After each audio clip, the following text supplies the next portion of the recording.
बुद्धं शरणं गच्छामि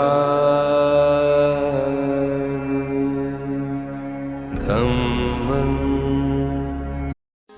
अप्रतिम मूर्ती बघ. गौतम बुद्धाच्या मूर्तीकडे बघताना अत्यंत शांत वाटतं, प्रसन्न वाटतं.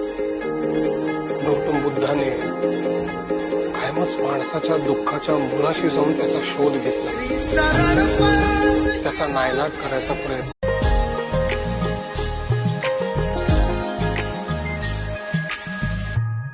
कधी केला नाही गर्व, ना वाद कधी केला, तरी देश आज म्हणतो मी.